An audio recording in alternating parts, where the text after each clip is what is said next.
remercie tous d'être là. Je remercie donc les étudiants intéressés par la communication et aussi les autres étudiants d'être là, les professionnels bien sûr, qui répondent souvent présents à ces conférences.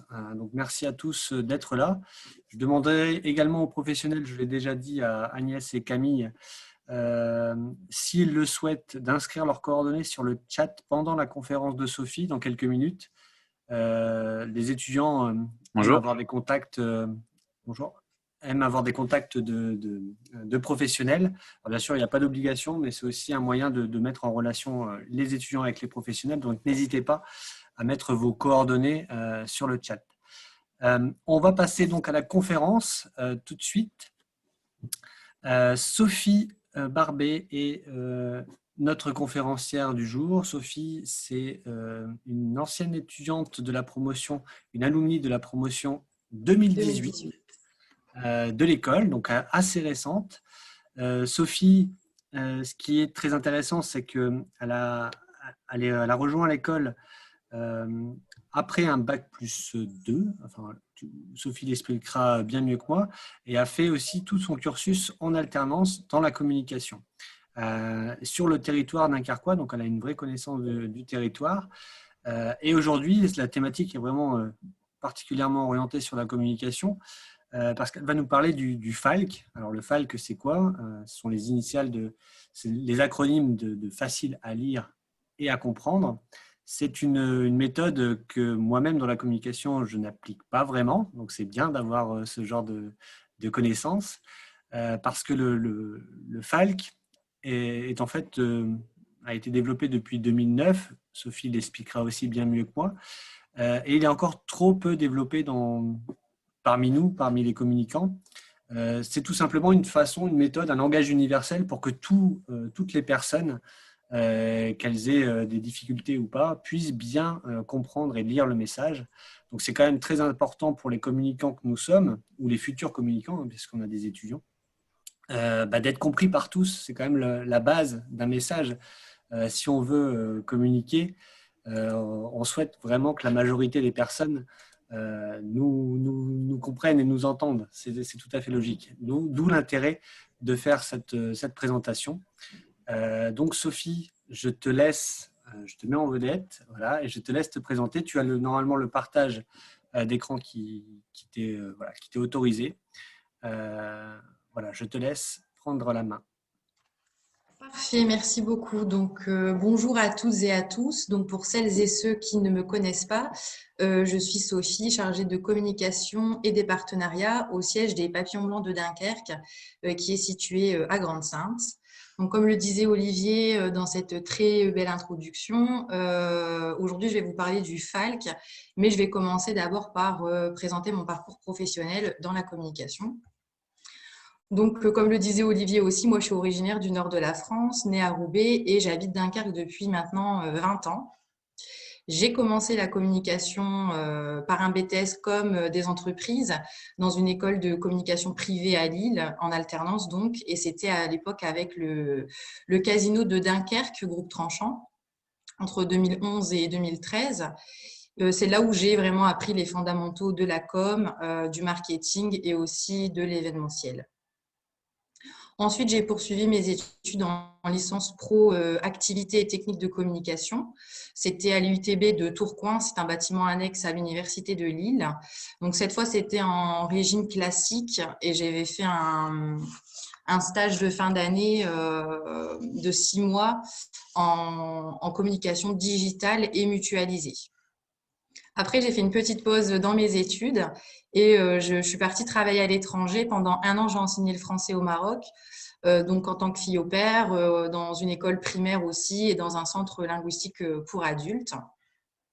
Et enfin, j'ai fini par revenir à Dunkerque pour achever mes études donc en master communication internationale et relations publiques à l'ICITCO.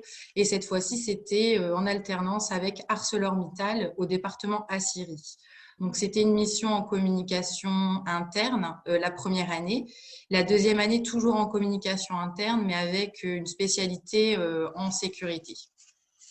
Donc, quand j'ai terminé mes études, mon premier vrai job dans la com, c'était pas vraiment une découverte. Je suis revenue au casino J'ai été embauchée comme chargée de communication commerciale et marketing au Casino de Calais du groupe Partouche. Après, j'ai été recrutée comme chargée des relations publiques par une agence parisienne qui s'appelle Exiris. Donc, j'étais missionnée quand même dans le nord de la France, ici. Ma mission consistait en fait à présenter des conférences sur le nucléaire, faire visiter la centrale nucléaire de Gravelines, avec ponctuellement des animations d'ateliers en école primaire ou à la fête de la science, par exemple. Et cette fois, c'était pour le client qui était le terminal méthanier. Et enfin, j'occupe le poste que j'ai aujourd'hui, de chargée de communication et des partenariats pour l'association donc des Papillons Blancs de Dunkerque.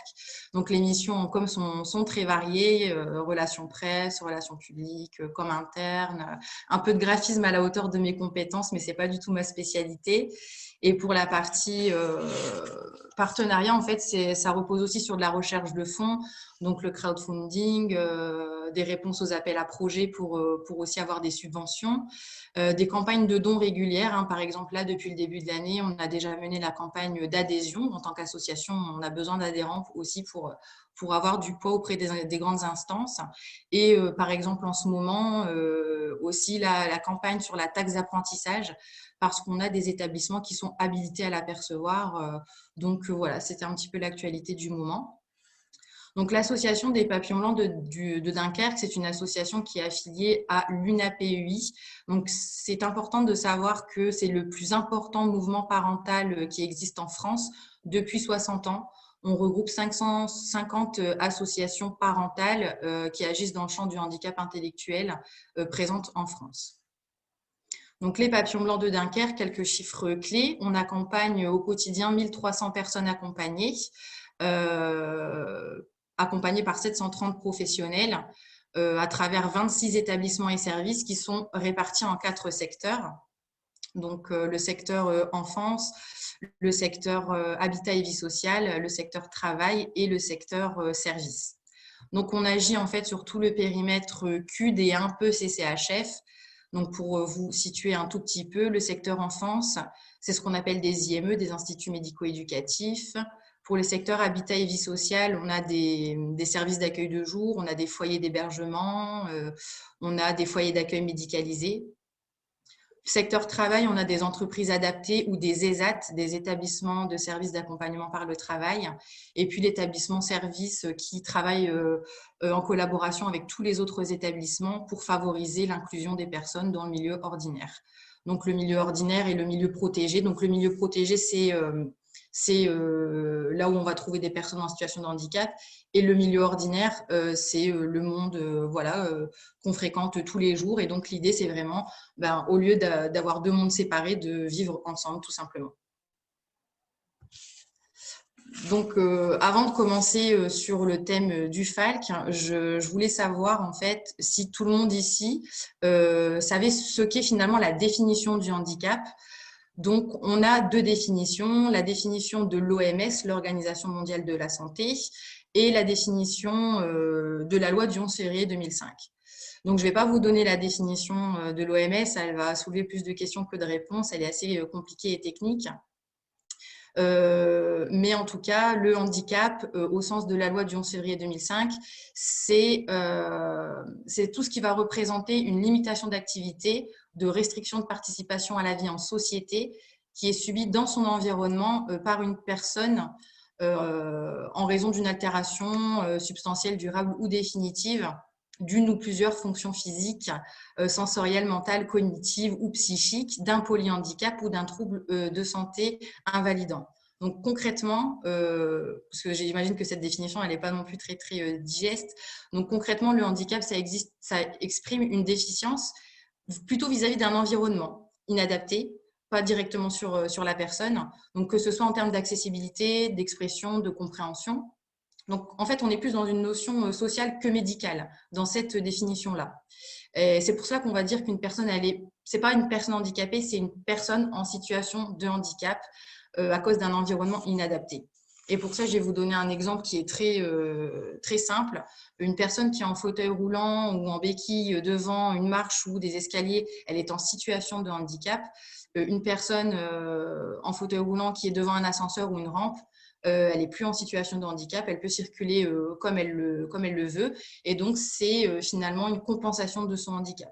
Donc, une fois qu'on est dans un environnement inadapté, en fait, on enlève le handicap et c'est pour ça qu'on parle de situation de handicap finalement. Donc, pour vous donner encore un petit chiffre clé, on estime qu'en France, on a 6 millions de personnes qui sont en situation de handicap qu'on peut répertorier en 6 types, comme vous pouvez le voir à l'écran. Donc, le handicap moteur, qui est une atteinte partielle ou totale de la motricité. Le handicap visuel, donc personnes malvoyantes et non-voyantes. Le handicap auditif, donc les personnes sourdes et malentendantes. Le handicap psychique, troubles mentaux, affectifs et émotionnels. La déficience intellectuelle, privation des facultés intellectuelles, ou les maladies invalidantes, respiratoires, digestives, infectieuses. Donc, en tout cas, nous, en tant qu'association Papillon Blond de Dunkerque, on va agir sur 2 types de handicap, le handicap psychique et la déficience intellectuelle. Donc, je ne sais pas si la différence, elle est bien claire pour tout le monde. Donc, je vais vous donner aussi des exemples.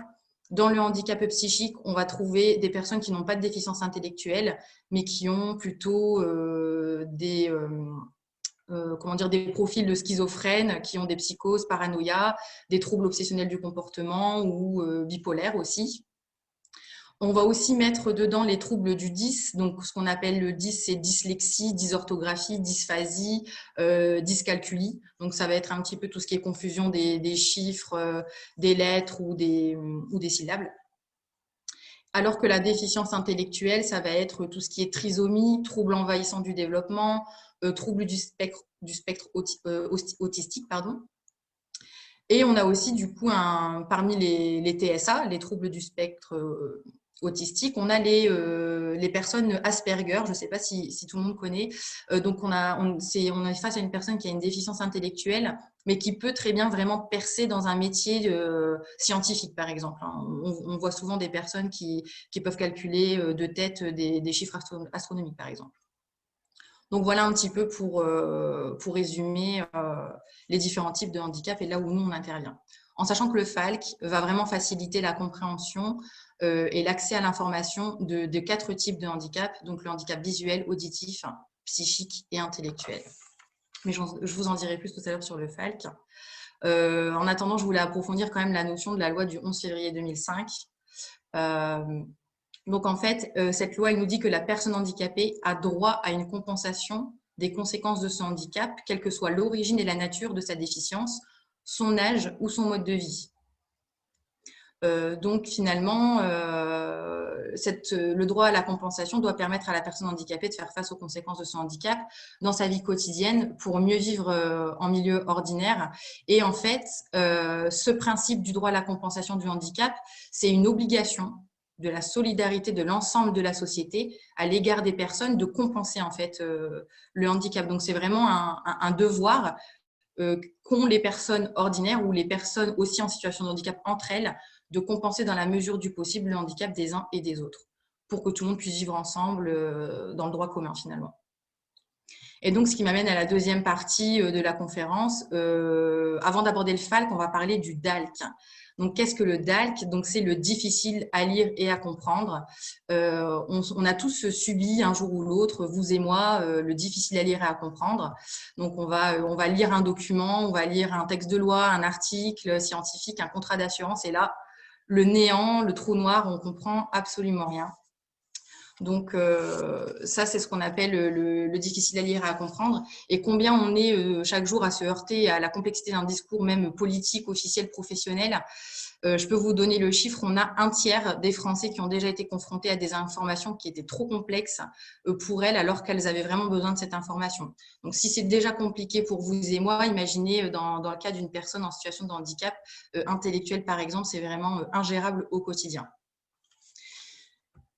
Et donc, maintenant, je peux vous dire ce qu'est exactement le facile à lire et à comprendre. Donc, c'est une version simplifiée d'un texte qui permet d'être comprise par les personnes en situation de handicap intellectuel. Le FALC est promu depuis 2009 par l'Europe et il a été élaboré dans le cadre du projet européen Pathways. Donc, j'ai mis simplifié entre guillemets pour bien comprendre que le FALC ne va pas appauvrir un texte en vocabulaire. Au contraire, on va enrichir les lecteurs en vocabulaire parce qu'on va vraiment venir définir tous les mots complexes.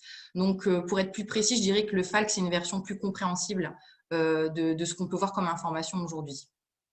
Donc, la mission du FALC au départ, c'était de réduire la fracture sociale qui est liée au langage subi pour les personnes en situation de handicap intellectuel. Mais finalement, on s'est vite aperçu que d'autres publics pouvaient aussi en bénéficier et préférer parfois, quand il y a une version FALC qui est disponible, qui préféraient lire celle-ci. Donc, c'est ainsi que la portée du FALC ne doit pas seulement être vue par le seul prisme du handicap intellectuel, parce qu'elle peut aussi bénéficier aux enfants, aux personnes âgées, à d'autres personnes en situation de handicap différents, par exemple visuels, ou aussi aux personnes étrangères qui ne maîtrisent pas vraiment, par exemple, la langue française. Voilà, toutes ces personnes-là vont potentiellement préférer lire du facile à lire et à comprendre. Donc concrètement, comment on peut faire pour communiquer en FALC? Quelles sont vraiment les règles et les bonnes pratiques? Donc, si vous avez une idée d'un projet, de créer, de traduire un document en FALC, d'abord félicitations, c'est une bonne initiative. Essayez dès que vous en avez l'idée de contacter un atelier FALC dans l'idéal. Vraiment dès le départ, donc vous les contactez, vous les rencontrez pour leur expliquer votre projet, ils vous conseilleront et vous aurez donc un document qui comportera le logo qui est situé sur la gauche avec le petit pouce. Donc ça, c'est le logo officiel du FALC. Et après, parmi les ateliers FALC qui existent, vous avez aussi ceux qui disposent d'un label de qualité supérieure qui est donc la marque déposée FALC, qui est l'autre logo. Donc, en fait, le FALC, ça consiste vraiment à impliquer des personnes en situation de handicap dans votre démarche. Pour faire appel à un atelier FALC, prévoyez vraiment une part de votre budget en supplément pour les rémunérer et aussi un peu plus de temps dans votre planning. La deuxième solution qui s'offre à vous, si vous avez déjà par exemple un support qui existe en version ordinaire, donc vous vous rapprochez également d'un atelier FALC qui pourra faire la traduction et qui pourra toujours aussi apposer l'un ou l'autre logo ou les deux si c'est possible.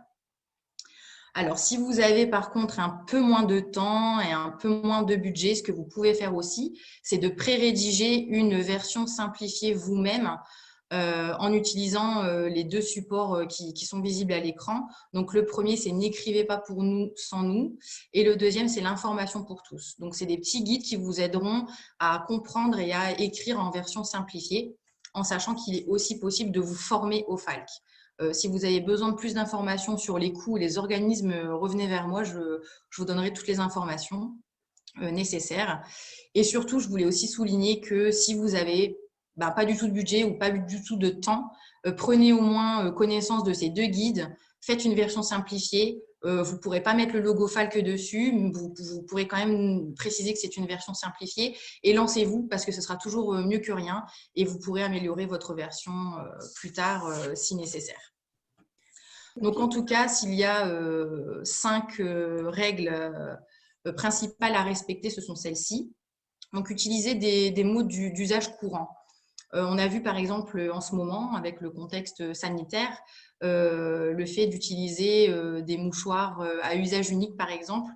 Bon, là, le mot d'usage courant pour mouchoir à usage unique, c'est plutôt mouchoir en papier. Donc voilà, dans une version FALC, on va plutôt utiliser ce terme-là. On va faire des phrases courtes, on va associer un pictogramme au texte lorsque ça aide à la compréhension uniquement. On va clarifier la mise en page, la rendre plus facile à travers des typographies simples, des lettres en minuscules et des contrastes de couleurs. Et surtout, il faut aller au message essentiel. Donc, on parle surtout du FALC pour les documents écrits, parce que c'est ce qui se fait le plus, en tout cas depuis 2009. Mais il ne faut pas oublier que le FALC s'applique à tous les documents écrits. Donc, audiovisuel, électronique, Internet, vraiment. Vous verrez que dans le guide précédent dont je vous parlais, il fait 50 pages. Vous aurez vraiment tous les conseils pour chaque type de support. Et les ateliers FALC aussi développent des compétences dans tous ces supports. Donc, ils pourront vraiment tout passer en version FALC. Après, il y a quand même des choses, que ce soit dans la com ou dans la rédaction en général, des règles qui sont susceptibles de perturber vos habitudes. Donc, c'est vrai que que moi, en tout cas, il y a des choses que j'avais apprises dans la com qui m'avaient un petit peu perturbée. Par exemple, quand vous faites un document écrit avec beaucoup de texte, nous, on a tendance vraiment à justifier le texte, par exemple. Donc ça, c'est une première erreur. En Falc, il ne faut pas justifier le texte. Il faut même passer à la ligne régulièrement. Je reviendrai dessus tout à l'heure. Il faut écrire en police 14 idéalement. Je crois que 12, c'est aussi possible, mais 14, c'est vraiment l'idéal.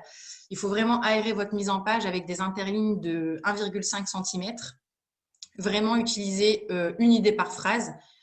Une phrase peut faire plusieurs lignes, mais il faut passer la ligne à chaque moment de respiration. Donc là, pareil, je vous montrerai des exemples tout à l'heure pour que ça soit un peu plus clair. Là, j'imagine que ça ne doit pas être trop évident à imaginer. Un fondamental de la com quand même, c'est la lecture en Z pour les affiches. Ça, on l'apprend dès la première année. Donc, si c'est une affiche assez simple d'un événement avec un titre, une illustration, et par exemple en bas de page des partenaires, ça va. Mais je vous montrerai un exemple tout à l'heure d'affiches en lecture en Z avec des étapes à suivre. Et là, pour le fac, ça ne fonctionnera pas non plus. Autre chose qu'on aime bien faire quand on rédige, c'est d'utiliser des synonymes, de ne pas répéter tout le temps le même terme. Là, dans le FALC, c'est différent. Il faut utiliser toujours le même mot dans tout le document pour parler de la même chose. Donc, si je prends l'exemple, je ne sais pas, de l'habitation, on ne va pas dire maison, logement, foyer, etc., etc. Si on dit maison une fois, il faut dire maison tout le temps, même si on a plusieurs fois le mot maison dans la même phrase. Voilà, donc ça, c'est important. Pour les mots compliqués, essayez de trouver des synonymes plus simples, sauf si votre mot compliqué, vous voulez le valoriser. Dans ce cas-là, si vous voulez valoriser un mot compliqué, vous allez mettre la définition. Vous n'allez pas mettre la définition en bas de page. Il faut mettre la définition tout de suite après le mot compliqué en question. Utilisez des exemples autant que possible. Aussi, évitez tout ce qui est acronyme, sauf si l'acronyme est plus connu que le nom complet. Par exemple, la CAF, on va estimer que CAF, c'est plus connu que Caisse d'allocation familiale. Mais encore une fois, tout l'intérêt de savoir si c'est l'acronyme ou la version complète qui est plus connue, c'est vraiment finalement de travailler en collaboration avec les personnes en situation de handicap qui pourront vous dire, voilà, nous on préfère dire CAF ou nous on préfère dire Caisse d'allocation familiale. Vraiment, ça dépend.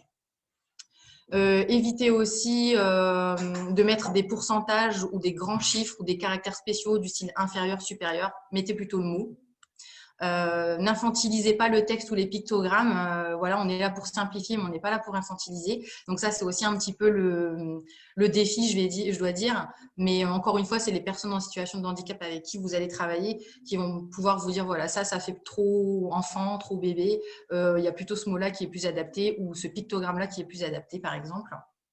Évitez les métaphores, les expressions. Évitez aussi la formule « il faut ». Par exemple, dites plutôt « je » ou « vous ». Quand vous écrivez quelque chose.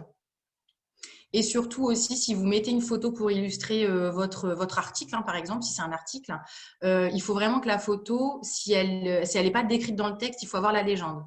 Donc, je vous donne aussi un exemple. Si vous avez un article qui parle d'un accord signé entre deux pays et que la photo qui illustre, c'est par exemple les deux présidents qui se serrent la main, des deux pays respectifs, ça ne fonctionnera pas. Du coup, il faudra soit expliquer dans le texte que la photo montre une poignée de main qui a été réalisée après la signature de tel accord, ou alors une légende.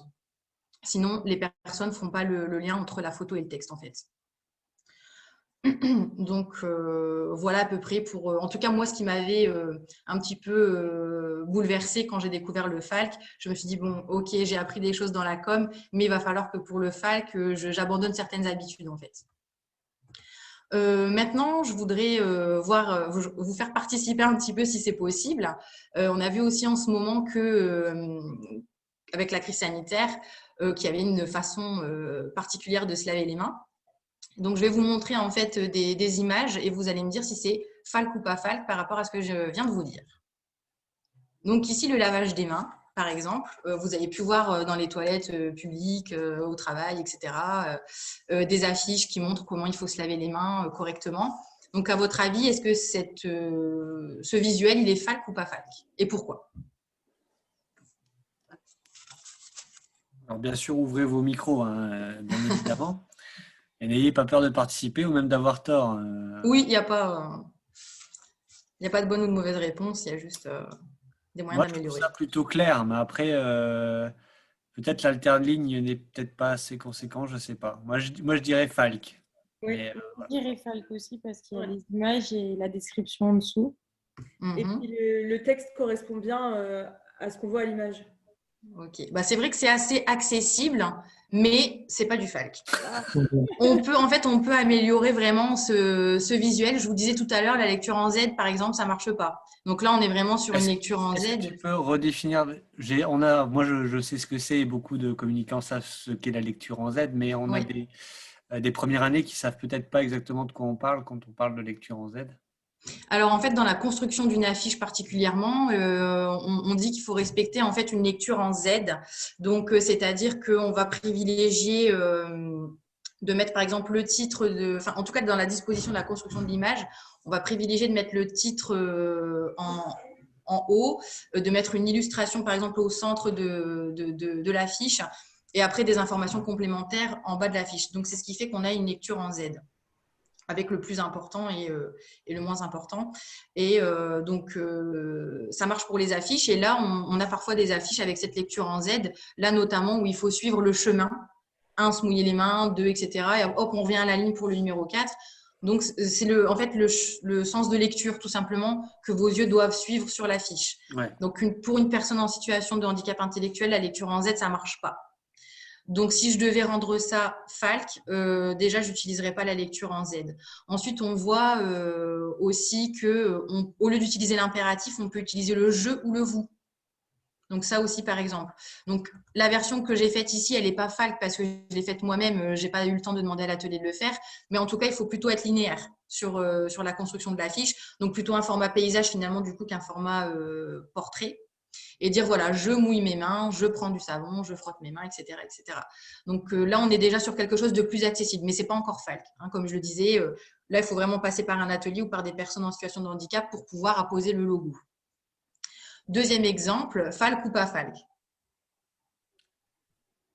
Là, moi je dirais non. Ah, effectivement. Celle-là, elle était plus facile, j'aurais dû la mettre en premier. Donc effectivement, alors pourquoi, Olivier, on n'est pas Falk ici? Déjà, alors je dirais la police qui est peut-être un peu petite. Pareil, l'intervalle, là, vraiment dans la construction. Il y a beaucoup de mots peut-être très jargonneux dont on ne met pas la définition. J'ai pas eu le temps de tout lire, mais je suppose qu'il y a plusieurs façons de dire certaines choses. Voilà, des mots un peu compliqués. Ouais, j'aurais dit les 2 paragraphes côte à côte, non? Aussi, ouais, Voilà effectivement. aussi. On a aussi le texte en majuscule et la photo qui n'est pas non plus vraiment décrite. Donc là, j'ai trouvé un équivalent Falk qui est fait par Ma Santé BD. Donc, c'est bien connu dans le monde médical, mais vous connaissez peut-être pas. Donc, Ma Santé BD réalise beaucoup de supports en Falk. Et donc, pour résumer un petit peu ce qu'est l'examen dentaire, on a par exemple ce type de présentation. Donc, on a respecté plus d'interlignes, on est passé à la ligne, on n'a pas de majuscules pour tous les titres et les choses comme ça. On n'a pas le texte sur 2 colonnes. On est sur une typographie assez simple parce que c'est vrai qu'il y a aussi un truc que je vous ai pas dit tout à l'heure, j'ai oublié, c'est qu'on va essayer aussi en Falk vraiment de bannir tout ce qui est typo à empattement. Je ne sais pas si tout le monde voit ce que c'est les typos à empattement, mais par exemple le Times, ça marche pas, c'est beaucoup plus difficile à lire que Calibri ou Arial, par exemple. Donc c'est vrai que quand on fait des fois des affiches, par exemple sur un thème, je sais pas, vous faites un événement sur un thème médiéval, vous allez vouloir prendre une écriture manuscrite pour faire le titre et tout, bah ça, du coup, sur la version Falk, ça fonctionnera pas non plus. Donc voilà, et je vous parlais aussi tout à l'heure de passer à la ligne après un point ou après un moment de respiration. Donc c'est vrai qu'au moment de la rédaction, voilà, le dentiste vérifie la bonne santé de ma bouche, mes dents, mes gencives. Je passe à la ligne. Le dentiste m'apprend comment bien me laver les dents. Donc, vraiment, il faut essayer à chaque fois que vous allez lire votre texte, de vraiment le lire à l'oral et de passer à la ligne quand vous avez besoin de prendre votre respiration aussi. On aura un autre exercice tout à l'heure pour ça. Maintenant, je voulais vous montrer des… Comment? Est-ce que je peux me permettre de poser une question Bien maintenant sûr. ou il y a un temps Non, on peut échanger en direct. Quand on a un document qui est certifié Falk, est-ce que ça signifie qu'il est adapté à tout type de handicap ou est-ce qu'il faudrait Enfin, est-ce qu'il y a un document par type de handicap? Ou non, si c'est Falk, c'est que c'est adapté à tous. Si c'est Falck, c'est Falck pour les personnes, comme je disais tout à l'heure, les 4 types de handicap que j'ai cités au début. Ouais, voilà, c'est ça. C'est pour ça que là, par exemple, sur des versions numériques, comme je suis en train de le montrer à l'écran, je vous ai mis le lien, par exemple, de l'Eau du Dunkerquois qui a récemment fait traduire une page de son site internet par l'atelier Falck de TT Game, un atelier qui appartient au Papillon Blanc de Dunkerque. Donc récemment, ils ont traduit une partie du site du syndicat de l'Eau du Dunkerquois. Pour les personnes, par exemple, malentendantes, il y a la possibilité d'ajouter une fonction de vocaliser le texte aussi, par exemple. Donc, c'est pour ça que, voilà, oui, quand c'est Falck, on sait qu'on est sur tout type de handicap, en tout cas. Donc, comme vous l'avez vu sur la capture d'écran, on n'est pas sur un texte justifié qui fait toute la largeur de la page. On passe à la ligne à chaque fois. Des grands interlignes, pas de majuscules, des pictos quand ça aide, et surtout quand le président du syndicat de l'eau du Dunkerquois s'exprime, sa petite photo. Ça facilite aussi de savoir qui parle. Et je me permets d'ajouter, petite autopromo, tu n'as peut-être pas fait exprès, mais le président du syndicat de l'eau du Dunkerquois est aussi maire de Gravelines et aussi un ancien de l'école. Voilà. Je ne savais pas qu'il était ancien de l'école. Je savais que M. Ringot Bertrand était maire de Gravelines, mais je ne savais pas qu'il était un ancien de l'école. Si, l'une des premières promotions. Ça, je peux le dire. Mais voilà, c'est l'une des toutes premières. Je ne sais plus quelle année exactement, mais voilà. Il rappelle souvent qu'il c'est un ancien de l'ICID. Voilà. Tu n'as pas fait exprès, mais ça tombe bien. Très bonne nouvelle, ouais, c'est vrai. Donc, c'est vrai que j'ai mis les liens si vous voulez vraiment aller naviguer, parce que là, c'est une capture d'écran, donc ça apparaît quand même petit. Il fallait que ça passe dans ma slide. Mais n'hésitez pas à aller faire un tour. Je vous fournirai le support, bien sûr, par l'intermédiaire d'Olivier. Voilà, on a aussi le site Dialogue et Solidarité. Vous voyez, les pictogrammes, on peut les mettre à droite ou à gauche. Ça, c'est pas trop gênant. Mais voilà, le principal, c'est de respecter quand même quelques règles. Comme je disais tout à l'heure. Donc là, encore une fois, on a bien le logo Falck. Ce n'est pas une version simplifiée. C'est vraiment Falck. Ça a été fait par l'atelier de TT Game. Donc, on a d'autres exemples, notamment le guide du locataire de Flandre-Opale Habitat. Donc, j'imagine, Agnès, que tu avais travaillé sur ce guide. On en avait déjà parlé. Donc là, pareil, je mets une capture d'écran, mais le guide est disponible sur le site de Flandre-Opale Habitat. Donc, vous pourrez voir à l'intérieur et on peut en discuter aussi tout à l'heure. Je l'ai mis dans mes fenêtres pour le partager aussi. On verra à l'intérieur aussi qu'on respecte vraiment tous les critères du Falck. Et encore une fois, c'est réalisé par l'atelier. Donc, on met le logo. Oui, Agnès, c'est par l'atelier le même que Sophie. L'atelier Falck de TT Game, oui. J'avoue que c'est Camille qui s'en est chargée parce qu'elle a fait ça sur une période où je n'étais pas là. C'était TT Game, oui. Elle est passée par l'atelier TT Game, oui. Okay. Donc ça a été vraiment une grande avancée importante, en tout cas pour le domaine du handicap, parce que c'est vrai que l'accessibilité au logement, etc., c'était important. D'autres travaux avec le FRAC aussi, ici à Dunkerque. Donc pareil, une version Falck, et vraiment le musée nous a dit qu'ils étaient vraiment étonnés que finalement la version Falck, il y avait beaucoup de personnes qui préféraient la lire, même si elles n'étaient pas en situation de handicap ou autre. Et puis enfin, un petit catalogue aussi des Calanques de Marseille. C'est l'Office du tourisme, il me semble. Non, le Parc national des Calanques. Donc, à la base, c'était un triptyque. C'est vrai que je ne vous ai pas non plus parlé des supports. Un support en Falck, c'est un support plutôt type livret à 4 ou à 5. Tout ce qui va être flyer, triptyque, etc. Pareil, il va falloir éviter. Donc, je pourrais vous montrer un avant-après dès qu'on sort de la présentation, justement. Par exemple, de ce catalogue. Donc, c'était un flyer triptyque qui a été transformé en livret A4 de plusieurs pages. Parce que forcément, vu que vous aérez la mise en page, votre document ordinaire va forcément être plus condensé que votre version Falck. Il va falloir prévoir aussi. C'est là où on disait plus de budget, etc. Parce que quand vous allez l'imprimer, forcément, ça sera plus long. Petit cas pratique. Je vais vous demander de traduire une phrase en Falck. Déjà, il va falloir comprendre la phrase. Ça va être le premier défi. Je vous la lis. Donc, les encorbellements à lithophyllum lichénoïde se développent dans les fissures et les petites criques battues par la houle du large et fortement exposées au vent. Alors, ça, c'est justement une phrase qui a été tirée justement du flyer du Parc national situé ici à gauche sur l'écran. Voilà, l'atelier Falck, parmi tant d'autres phrases, a dû traduire celle-ci. Donc, je l'ai choisie parce qu'elle me paraissait déjà vraiment très compliquée pour n'importe qui. Donc, moi, personnellement, quand j'ai lu cette phrase, si je retire un petit peu tout ce que je ne comprends pas, j'ai l'impression qu'à Marseille, à part de l'eau de mer et du vent, je ne sais pas ce que je vais voir. Donc, dites-moi un petit peu qu'est-ce que vous, ça vous inspire, quels sont les mots compliqués, quels sont les mots qu'on peut remplacer pour rendre ça plus accessible. Un encorbeillement, est-ce que déjà, est-ce qu'on comprend déjà ce mot qui est très peu utilisé? Pour moi, c'est un renfoncement dans une crique. Enfin, je le vois comme ça, mais une corbeille dans un théâtre, c'est ce qu'il y a en hauteur. Je sais pas. Déjà, Voilà, j'ai du mal à comprendre ça. c'est ça. Qu'est-ce qu'un encorbellement déjà? Et un lithophélie, enfin, je sais même pas le Lithophilum prononcer. lichenoïde. Ouais. Déjà, il faut savoir le prononcer aussi. Donc voilà, je vous aide un petit peu. Les encorbellements à lithophilum lichénoïde, c'est un mot compliqué. Donc soit on va le définir, soit on va le remplacer par un synonyme. Se développe, on peut le changer par un synonyme plus simple, même si c'est déjà un petit peu plus facile à comprendre. Les criques battues, ça aussi, on peut le remplacer quand même. La houle du large, c'est pas la peine, c'est un peu une expression, enfin c'est pas trop clair. Et donc au final, pour une personne en situation de handicap, on va comprendre seulement le vent, en fait. Alors si on doit du coup, je peux pas vous demander de traduire si on comprend pas tout. Donc voilà comment l'atelier Falk a pu traduire cette phrase autrement.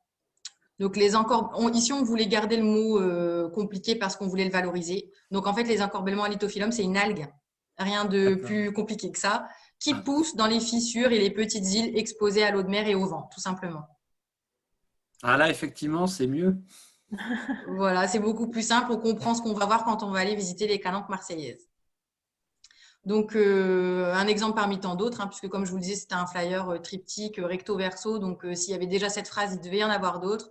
Donc une fois traduit, c'est vrai que c'est beaucoup plus simple à comprendre pour pas mal de monde. Donc avec le petit logo Falk du coup, puisque c'est bien fait entre guillemets dans les règles de l'art. Donc pour conclure cette présentation, ce que je voudrais vraiment faire passer comme message, c'est qu'en fait vous êtes voilà, le FALC, en fait, c'est promis depuis 2019 par l'Europe, mais comme le disait tout à l'heure Olivier, ça progresse, mais ça reste encore trop peu connu, notamment dans nos fonctions. Et en tant que communicant, on peut vraiment être ambassadeur de la communication inclusive en la rendant accessible. Et parlez-en aussi autour de vous, essayez de prendre le réflexe. On n'est pas les seuls non plus à créer de l'information dans vos entreprises ou dans vos interactions. Il y a, je sais pas, des services RH, des services financiers, même en dehors du contexte professionnel. C'est vraiment quelque chose à promouvoir de plus en plus parce que, comme on le disait, on est plus accessible à tous. Tout le monde crée de l'information, quotidienne ou pas. Et qui sait, même si vous faites de la com interne, qui sait s'il n'y a pas une personne en situation de handicap parmi vos cibles. Le handicap intellectuel ou les autres, ça ne se voit pas. Donc, vraiment, essayez de prendre ce réflexe autant que possible. Et voilà, c'est à vous de jouer. Donc, est-ce que vous avez des questions par rapport à cette présentation? Est-ce que vous voulez voir des exemples que j'ai préparés de côté? Allez-y, lancez-vous un peu à l'image de la présentation très dynamique, parce que j'aime bien ta présentation, Sophie. Tu dis que tu n'es pas très forte en graphisme, design, mais C'est voilà, pas moi ça qui l'ai fait, bouge. c'est pour ça. Enfin, c'est pas moi qui l'ai fait. J'ai beaucoup cherché sur Internet des gifs Et c'est motion vachement bien. design avec Moi, un j'aime bien. mot-clé, et c'est vrai que je m'en sors toujours comme ça. Mais j'adorerais pouvoir faire ça moi-même. Je trouve ça enfin, c'est nickel. J'aime bien, moi, quand ça bouge. Voilà. Samy, elle a déjà prévu de te contacter pour le suivi. Ben, avec plaisir. Préparé mon mail en te demandant avec quoi tu avais fait ça. Voilà. J'ai Alors, on a les cherché mêmes sur mon idées. ami Google. Ok, bon, moi je chercherai sur. Mais non, mais je pourrais en tout cas, de toute façon, la présentation, je pourrais te la. Voilà, on va se la partager. Donc, déjà, si tu veux récupérer des trucs, il n'y a pas de souci. Et puis, sinon, Non, ben, je veux bien. je dirai les astuces. Ouais. Alors, justement, est-ce que vous avez des questions? Moi, j'en ai, mais j'aime bien laisser la parole d'abord aux étudiants. Déjà, je te remercie, Sophie, pour cette présentation qui était super intéressante. Je ne connaissais pas du tout, moi, personnellement, le Falk, alors que je suis voilà, professionnel de la com, on peut dire. J'ai pris quelques notes. C'est peut-être pas toujours évident, mais en tout cas, je comprends, à la vue de tes exemples, que le Falk est très simple, très direct. Et je comprends aussi que les personnes qui ne sont pas en situation de handicap préfèrent aussi lire ce genre de documents. parce que voilà, les exemples sont très clairs. C'est beaucoup plus simple avec le Falc, c'est beaucoup plus direct. Moi, ça m'encourage aussi à réfléchir à réaliser des plaquettes en fait, de présentation de l'école, parce que parfois on a aussi des termes assez techniques dans les postgraduate degree, etc. Parfois, On pense souvent, et c'est vrai que c'est quand même gage de professionnalisme, on veut pas se vanter, mais en tout cas, on veut vanter les qualités. Donc, on veut utiliser des termes techniques, on veut se placer comme expert, et c'est souvent comme ça qu'on tombe dans le travers de l'inaccessible finalement. On va être compris par beaucoup de monde, mais pas par tout le monde. Oui.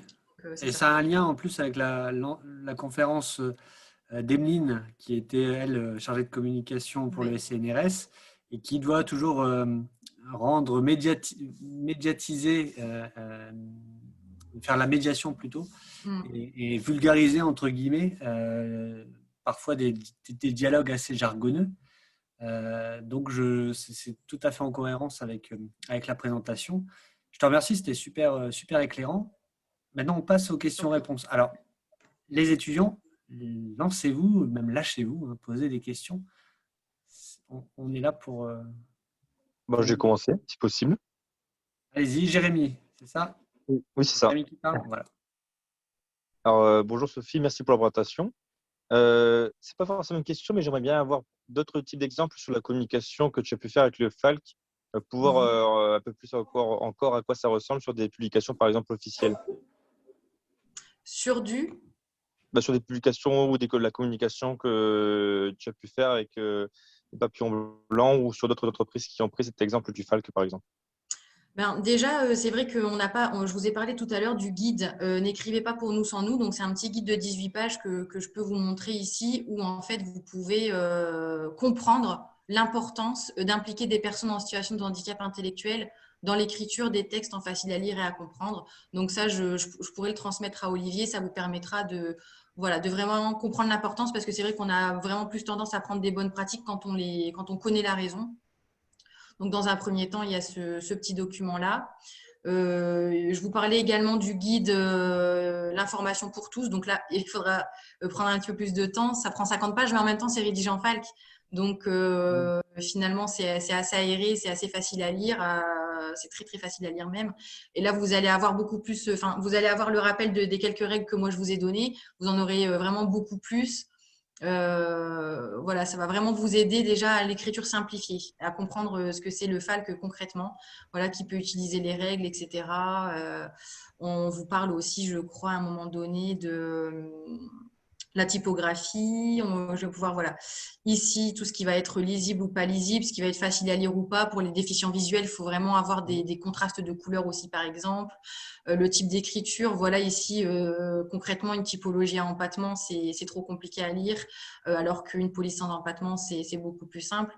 Donc on ne va pas balayer les 50 pages, mais en tout cas, c'est ici que vous avez tous les conseils, en tout cas. D'accord, oui. Tout à l'heure, je vous parlais du document original pour les calanques marseillaises.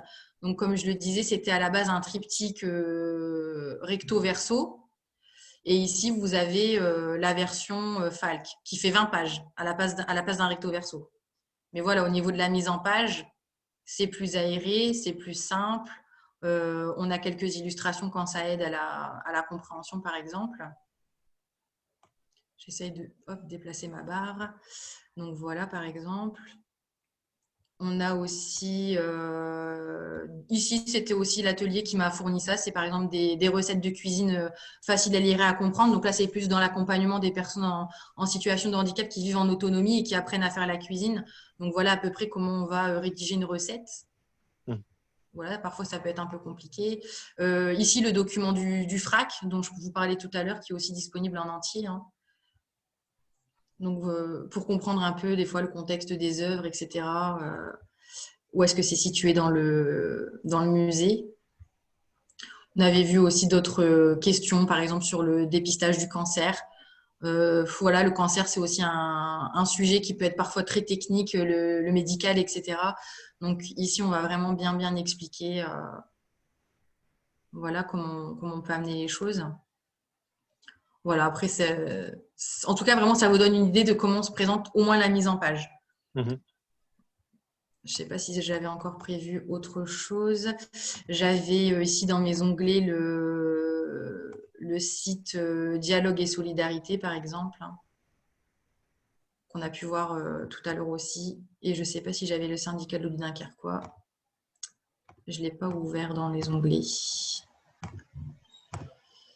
Ici, peut-être. Non. Ah, ça, c'était un document qui vient de sortir du ministère des Solidarités et de la Santé. Hop. Donc là, comme on le voit, c'est une version accessible, mais ce n'est pas une version FALC. Et en fait, je l'ai remarqué tout de suite parce que, par exemple, ici, on ne passe pas la ligne au bon moment. Donc, normalement, par exemple, grâce au vaccin, j'aurais dû passer à la ligne. Votre corps apprend à reconnaître la Covid, à la ligne et à se défendre. Donc là, par exemple, ce n'est pas une version FALC, c'est vraiment une version accessible. Mais comme je le disais tout à l'heure, c'est mieux que rien. Si on n'a pas le temps et pas le budget, c'est quand même beaucoup plus accessible que quelque chose de beaucoup plus compliqué à utiliser en tout cas et à lire.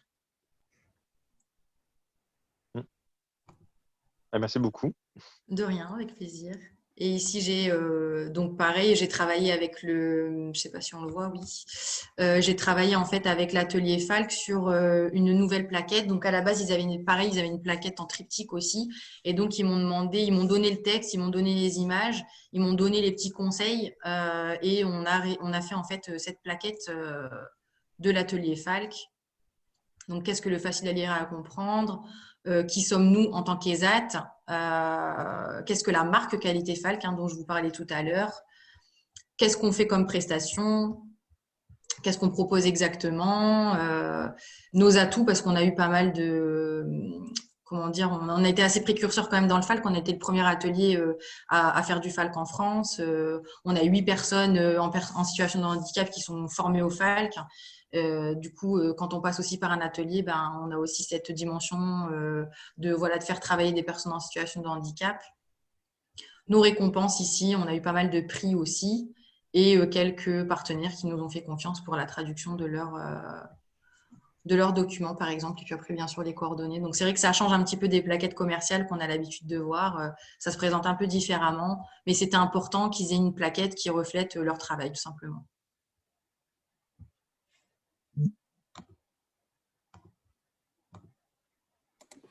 Merci Sophie. De rien. D'autres questions? Jim a levé la main. Ouais, bonjour tout le monde. Jim Bourbier, le chargé de communication du musée portuaire. C'est ça. Après 18h, c'est Jim. Et avant 18h, c'est Jim. Après 18h, c'est Jim pour les autres. Ouais, moi, j'avais découvert le Falk au FRAC, justement, où j'étais tombé sur leur fascicule. Je ne connaissais pas du tout avant ça et ça m'avait beaucoup surpris, beaucoup intéressé. J'avais trouvé ça vraiment, vraiment génial.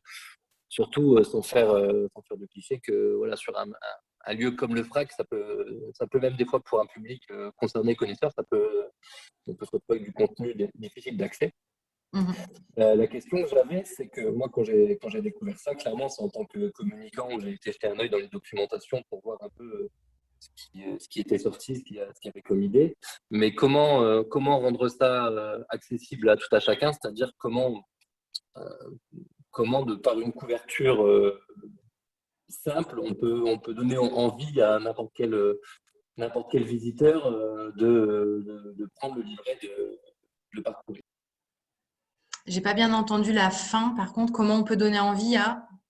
Comment on peut donner envie à tout à chacun qui tombe sur le livret de le parcourir, vraiment de se plonger dedans, quoi. Dans le Falk ? Ouais, exactement. En fait, ça va surtout passer par une sensibilisation. Il faut vraiment comprendre la plus-value pour avoir envie de le faire. Donc, il y a d'abord la notion de notoriété, faire connaître ce que c'est le Falk et vraiment comprendre après derrière la notion d'accessibilité pour pouvoir le faire. Hein. Après, c'est vrai qu'on a tous parfois des contraintes de budget ou de planning ou des fois on se dit de toute façon, pour le pourcentage de personnes en situation de handicap qui vient, je ne suis pas sûre que mon investissement, il sera vraiment, que j'ai vraiment un retour sur investissement. Mais c'est là où il faut dire que le Falk, ce n'est pas que pour les personnes en situation de handicap. Si toi-même, tu as pu le voir au FRAC, tu as préféré cette version peut-être, ou en tout cas, tu l'as trouvé géniale.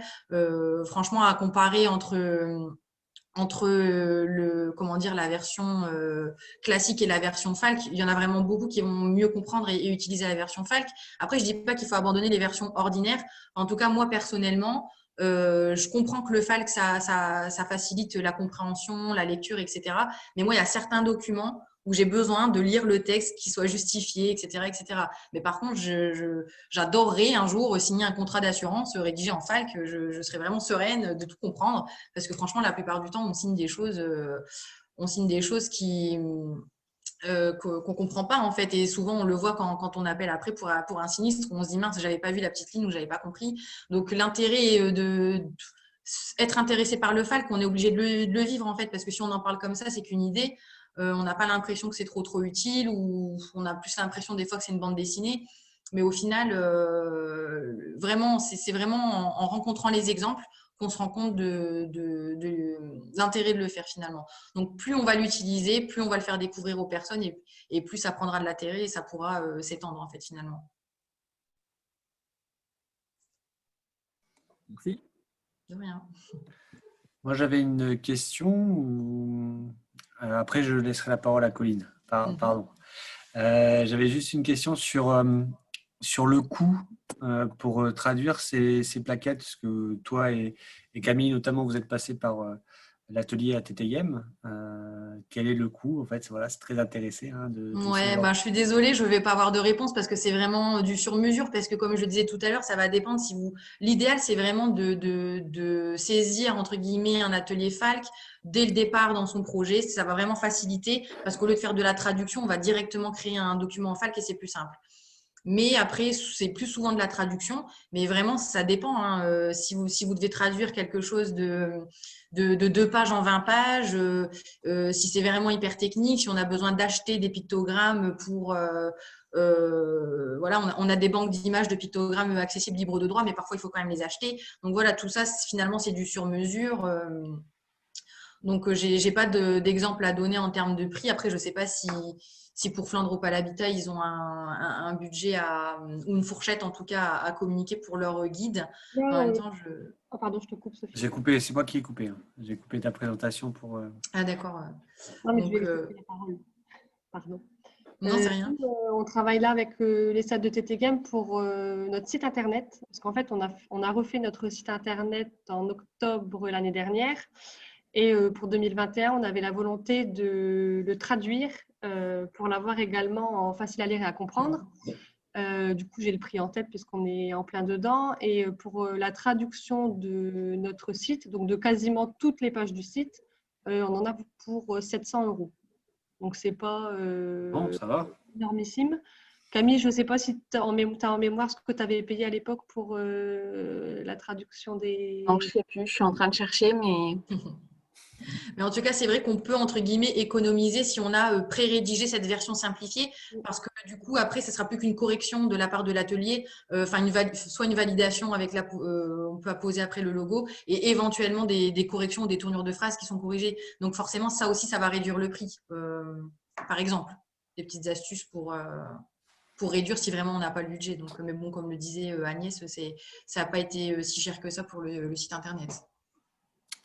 Ok, merci. Colline, je vous laisse la parole. Merci pour votre présentation. Alors moi, je suis en ressources humaines, donc pas en communication, mais on est amené aussi à communiquer du coup avec les salariés. Et du coup, ma question, elle est très simple, c'est est-ce qu'on peut se former justement sur le Falk ou pas? Oui, tout à fait. Donc, c'est vrai que moi, je vous ai fait cette présentation aujourd'hui. Je vais vous faire une révélation. Je ne suis pas encore formée au Falk, car c'était prévu. Mais c'est vrai qu'avec la crise sanitaire, voilà, ça a été compliqué. Je n'ai pas pu passer ma formation. Il y a vraiment une liste d'attente importante. En tout cas, dans notre secteur, c'est normal. On veut tous être formés au Falk puisqu'on est dans le handicap. Mais oui, il y a des centres de formation. Donc, si tu veux, là, je n'ai pas les infos. Mais en tout cas, si tu veux, tu me laisses tes coordonnées et je pourrais te donner une liste de centres de formation avec les prix. En sachant qu'il y a plusieurs niveaux de formation. Il y a une formation de base, il y a une formation approfondie aussi du Falk. D'accord, oui, avec plaisir. Mais en tout cas, n'oublie pas que même si toi, tu es formé au Falk, tu ne pourras jamais produire un document officiellement avec le logo Falk à toi toute seule. Il faudra forcément que tu intègres des personnes en situation de handicap. Ta formation Falk, elle te servira à faire aisément une version simplifiée. Mais si tu n'intègres pas soit une association ou soit un atelier ou des personnes en situation de handicap qui sont présentes dans ton entreprise, ça ne sera jamais officiellement du Falck avec le logo, en fait. D'accord, ok. Merci. De rien. Donc, il existe des formations intra- ou inter-entreprises. Ça, c'est intéressant. Peut-être aussi intéressant de voir pour notre filière communication si un module Falck ne peut pas être Effectivement. ajouté, peut-être ouvert aussi aux RH, parce qu'effectivement, en communication interne, et les RH travaillent parfois de concert sur certaines choses. Donc, pourquoi pas. Après, c'est des idées que je lance. Hein. C'est pas moi qui Oui, bien suis sûr. décisionnaire. Mais Après, c'est vrai que l'atelier Falck s'ouvre aussi maintenant à d'autres prestations. Hein. On a vu la traduction notamment de documents écrits. Là, on a pas mal de demandes sur la traduction de sites internet. Et là, ils sont vraiment en train de s'équiper et de se former à la traduction de vidéos accessibles, en fait. Donc, c'est vrai qu'aujourd'hui, dans l'ère du numérique, on est beaucoup aussi sur des formats vidéo. Que ce soit vidéo institutionnelle ou autre, donc sur du motion design notamment, ou des fois des mix aussi, mais en tout cas ils sont vraiment en train de s'équiper sur ça aussi. Et ce que je voulais dire surtout, c'est qu'ils font aussi de la sensibilisation. Donc récemment, ils ont réalisé un atelier de sensibilisation pour les professionnels de la CUD aussi. Donc, ils ont passé une demi-journée en visio pour cette partie sensibilisation. Donc, c'est vrai que ça répond aussi à la question tout à l'heure. Voilà, comment intéresser aussi les personnes au Falck. C'est vrai qu'il y a aussi cette option, j'y avais pas pensé. Voilà, si on veut sensibiliser, il y a aussi cette prestation qui est possible de rencontrer finalement l'atelier Falck qui va vraiment expliquer l'intérêt beaucoup mieux que moi et les personnes en situation de handicap elles-mêmes vont pouvoir dire tous les bienfaits pour elles et pour les autres personnes qui vont préférer justement le Falck au DALC. Merci Sophie. Est-ce qu'il y a encore des questions de la part des élèves? Il ne faut pas avoir peur. Hein. Je vous le rappelle, les professionnels sont là pour ça. Non, personne. Je crois que c'était assez clair, c'était facile à comprendre. C'est ça, et puis voilà, si vous avez des questions ou d'autres informations complémentaires, je me tiens tout à fait disponible. Hein. Et puis, tous les documents que je vous ai présentés, je te les fournirai pour que tu puisses, avec le replay, tout ça, attacher les documents. Oui, ce sera donc disponible en replay dans une semaine sur le replay le compte YouTube de l'école en public, parce que tu m'as autorisé à le mettre en public, donc ce sera diffusé d'abord aux étudiants et aux anciens et aux entreprises partenaires, évidemment, à travers les newsletters. Et ensuite, ce sera diffusé sur les réseaux sociaux pour tout le monde, parce que c'est quasiment d'utilité publique, hein, ce que tu dis. Donc, c'est très, très important. Je vous remercie. Je remercie les professionnels d'avoir participé. Si certains d'entre eux souhaitent mettre, je leur ai déjà dit et j'ai déjà répété leurs coordonnées C'est ce que je suis en train de faire. Sur le chat en public pour tout le monde, je les en remercie. Et encore une fois, merci Sophie pour cette belle présentation. Je vais d'ailleurs couper l'enregistrement parce que on peut s'arrêter là. Merci à tous. Et puis à très bientôt. La prochaine conférence aura lieu le 6 mai. Je n'ai pas encore tout à fait la thématique. Ce sera avec Monsieur Flippo. Et Monsieur Flippo travaille pour le cabinet Deloitte donc à Lille. Ce sera plutôt basé sur l'audit. Ce sera plutôt un parcours aussi qui va nous présenter. Donc une autre façon et encore une autre thématique tout aussi intéressante. Voilà, ce sera. J'attends, j'en parle, mais j'attends vraiment de voir avec lui. Je vais le contacter demain pour avoir un planning bien défini. Et pareil, les étudiants, les entreprises partenaires, les anciens recevront les informations et le plan de la conférence assez rapidement. J'étais aussi toujours très très heureux de recevoir des anciens et des entreprises partenaires et des membres du Club Com que je salue aussi, hein, ça fait ma double casquette. J'étais aussi très heureux de revoir des étudiants dans l'école, ça c'est un signe positif, ça s'arrange. Alors bien sûr, c'était que pour des B1, c'était que pour un TP de 15 personnes pour le moment, d'une quinzaine de personnes, donc c'est pas encore du tout ce qu'on peut faire, parce qu'on ne peut pas encore intégrer les CM, hein, les grands cours magistraux, c'est vraiment pas possible maintenant. Mais j'en vois un signe positif. Donc, j'étais heureux de voir. Voilà, ça va s'arranger. Il faut garder confiance. Voilà, des professionnels qui mettent quelques coordonnées sur le chat. Donc, profitez-en. Et ben voilà, c'est terminé. Donc, merci Sophie, encore une dernière fois. Et je vous dis donc au 6 mai pour la prochaine 6 ou 5 d'ailleurs. Je sais plus trop. Il va vraiment falloir que On le je saura par ton mail. Voilà, il va falloir vraiment que je le vois pour bien connaître la date. À très bientôt. Merci Et beaucoup pour votre présence. C'était un plaisir et voilà, n'hésitez pas. À bientôt. à bientôt et en attendant, portez-vous bien.